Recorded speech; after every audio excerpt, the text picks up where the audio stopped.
Бисмиллахи рахмани рахим, вассалату вассаламу аля расулилlah, ва аля алихи ва сахбихи аджмаин. Амма ба'д.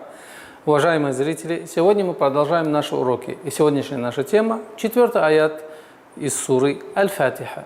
Уважаемые зрители, для того, чтобы правильно произнести 4-й аят, нужно следовать некоторым правилам.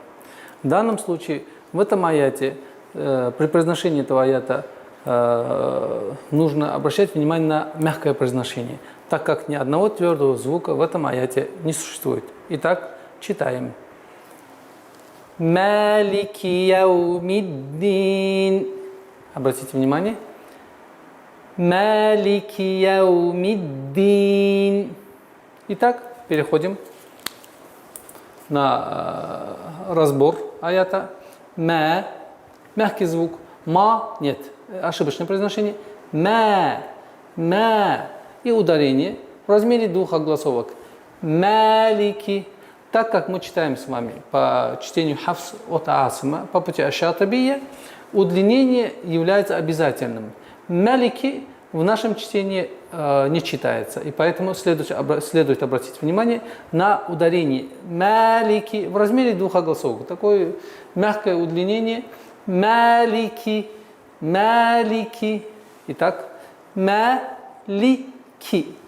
Малики, малики. Теперь яу. Не яу. Нет. Яу. Мягкое произношение. Яу. Не яу. Я. Чтобы твердое произношение звука я не было. Я. Яу. Ми. Яу. Ми. Обратите внимание. Яу. Ми.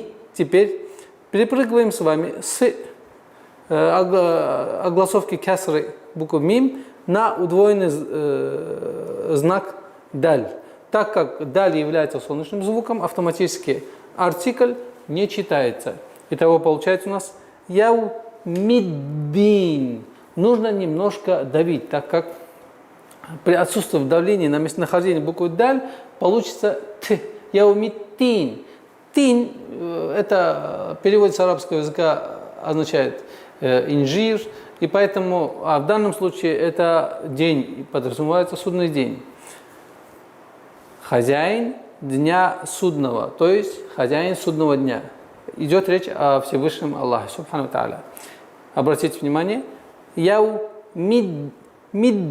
сперва давим на местонахождение язык д, яумидди, потом четкое, ясное произношение кесры и яумиддин.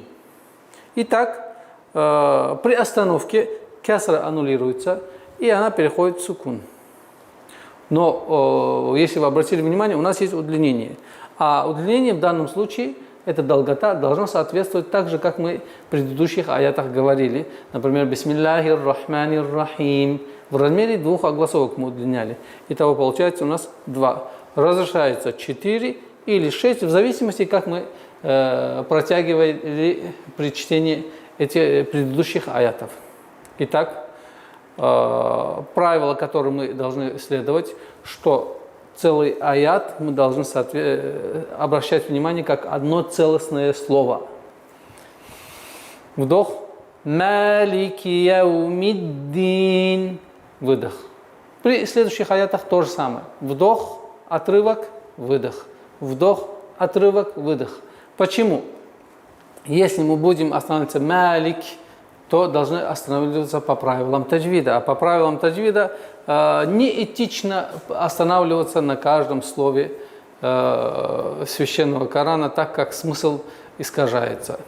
Обратите внимание, последний раз с вами произносим. Малики яумиддин. На этом мы с вами сегодня прощаемся. Иншаллах, я надеюсь, что вы постараетесь достойнейшим образом произнести этот аят и всю суру Аль-Фатиха. Ассаламу алейкум ва рахматуллахи ва баракатух.